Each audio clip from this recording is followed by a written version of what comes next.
आइए देखते हैं, मजा आएगा। एक बात संगीत रागी जी को मैं कह देना चाहता हूं, किसी गांधी परिवार को गाली देने से आप महान नहीं हो जाओगे, विपक्ष को चोर कहने से आप महान नहीं होगे।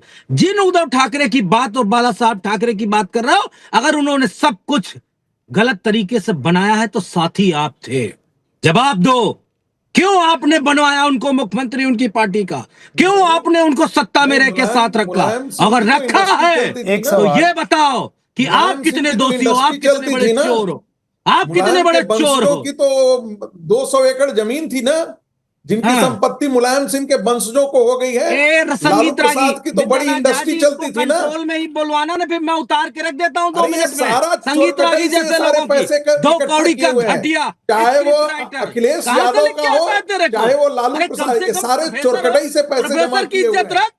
चोरी का है, चोरी का है, लंपटाई का पैसा है। देश के पिछड़ों कोई इंडस्ट्री से नहीं है, कोई पुरस्कार से नहीं है। और तुम्हारी विचारधारा ने चोरी और लंपटाई का पैसा है, कोई पुरस्कार से नहीं है। बीजेपी चोर, संगीत रागी चोर, दलित का चोर, दलित की चोरी की, पिछड़े का अधिकार चोरी किया। बड़ा पेट में दर्द होता है संगीत रगिया को, बड़ा दर्द होता है।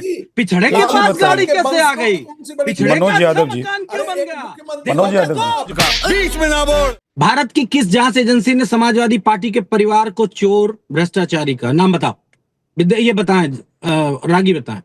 और किस आधार पे चोर आप कह रहे हैं? नहीं तो उसका मतलब ताली बजाने चली गई क्या? ताली बजाने चली गई क्या? ये सारी एजेंसियां, ये आपकी शोभा बढ़ा रहा है। जरूरत है।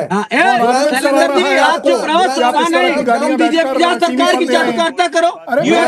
बात चल रही है, बात करी जा सकती है, डिस्कशन किया जा सकता है। मनोज यादव अभी एक्सेप्ट किया। मनोज यादव, क्या संगीत रागी ने जो आपसे पूछ लिया, क्या संगीत रागी ने जो आपसे पूछ लिया उसका जवाब तू तड़क है? यादव जी, तू तड़ाक कौन कह रहा है? कौन कह रहा है तू तड़ाक? भाई ये चोर क्यों कह रहे हैं हमारे नेता को? आप लोग तो दिन रात प्रधानमंत्री को चोर कह रहे हैं। आप लोग तो दिन रात प्रधानमंत्री को चोर कह रहे हैं। क्या ढपली? और इसी बहाने आप लोग देश में अराजकता फैलाने की कोशिश कर रहे हैं। राहुल गांधी आज बरेली में थे। मनोज भाई, मैं एक चीज पूछ रहा हूँ, आरजेडी के साथ हैं? हाँ, राहुल गांधी के साथ हैं? राहुल गांधी जमानत पर है, लालू यादव जमानत पर है, तेजस्वी यादव जमानत पर है, जेल। मनोज यादव। हाँ, ये उनके मिश्रा जी संगीत है, इन्हीं के रागी वाली जाति वाले।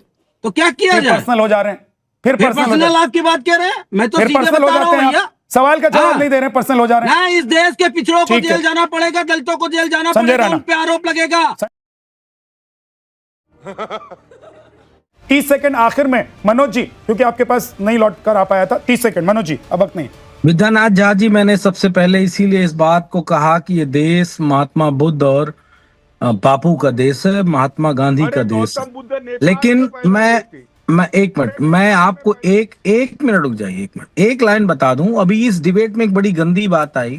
किसी पैनलिस्ट ने ये बात कही कि राहुल गांधी ने राहुल गांधी हैं, तो वो गांधी से गांधी हो ना हो, लेकिन तुम मुगलों के रिश्तेदार जरूर हो, इसमें दो राय नहीं। और रिश्तेदारी भी कैसी? मुगलों से रिश्तेदारी की है इन्हीं लोगों ने। हाँ, अकबर के साथ बहुत गंभीर मुद्दे पर जब बात हो रही होती है। और भारत भगवान बुद्ध का और गांधी का देश है। भारत कभी भी अराजक तत्वों का देश नहीं रहा है। भारत ने सदैव ही अराजकता के खिलाफ लड़ा है।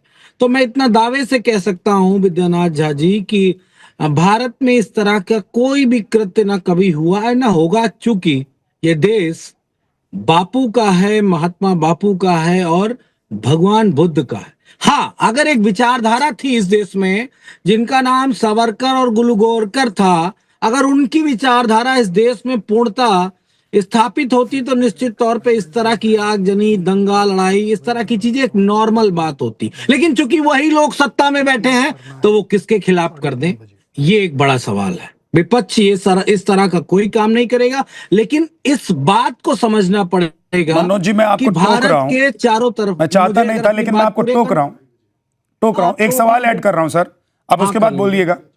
आप कह रहे हैं ये वही लोग बैठे हुए हैं सत्ता में जिसकी वजह से देश में कलेश हो सकता था। तो आप ये कह रहे हैं कि देश के लोगों ने ऐसे लोगों को सत्ता में बिठा दिया, देश के लोग गांधीवादी लोगों को पसंद नहीं कर रहे हैं, आप ये कह रहे हैं कि गांधीवादी विचारधारा हिंदुस्तान से खत्म हो गई है, और आम जनता को आप ये कह रहे हैं कि वो जो भी आप एग्जाम्पल दे रहे हैं उस एग्जाम्पल के साथ इस देश की जनता आगे बढ़ना चाहती है। रुक, तेरे को बताते तेरी माँ की। देखिए विद्यानाथ झा जी, उग्र मत होइएगा, बहुत प्यार से मैं बात कह रहा हूं और प्यार से आप भी सुनिएगा, बिल्कुल मत परेशान होइए।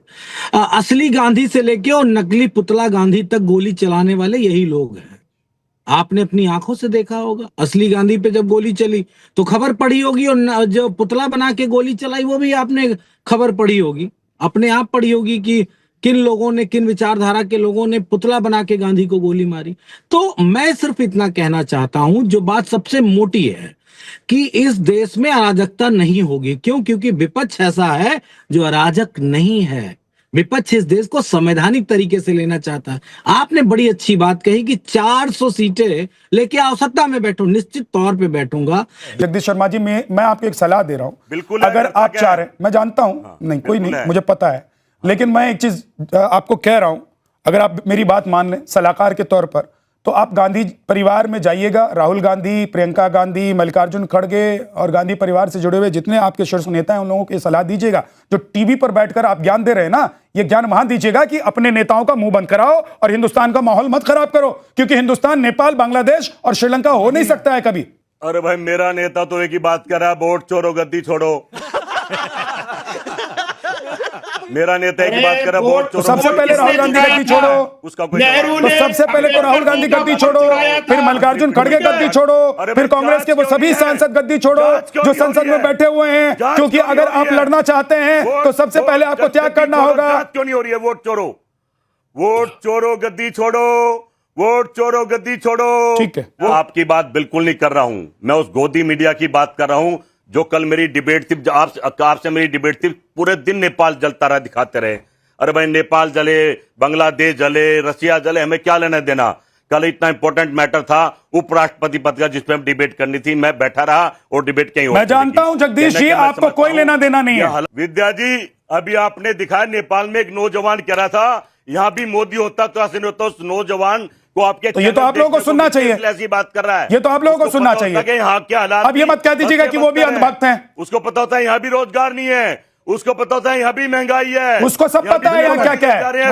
उसको ये भी पता होगा, उसको ये भी पता होगा कि जगदीश शर्मा कुर्सी के लिए, कांग्रेस पार्टी कुर्सी के लिए और विपक्ष कुर्सी के लिए आज देश को बता रहे कि देखो नेपाल जैसे हालात ना हो जाए। और नेपाली लोग कह रहे हैं कि भैया हमारे यहाँ मोदी जैसी सरकार होती तो हम बहुत आगे निकल गए होते।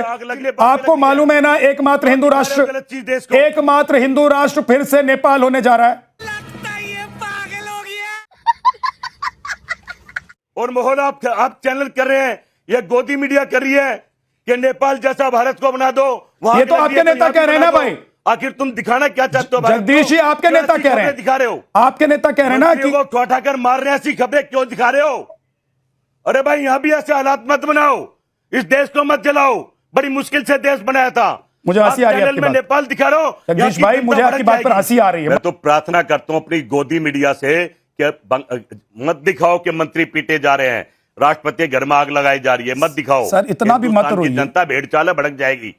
मुद्दों की बात करो, समस्या की बात करो, इस तरह की खबर दिखाकर देश के हालात खराब मत करो। बेशर्मो, शर्म करो, शर्म।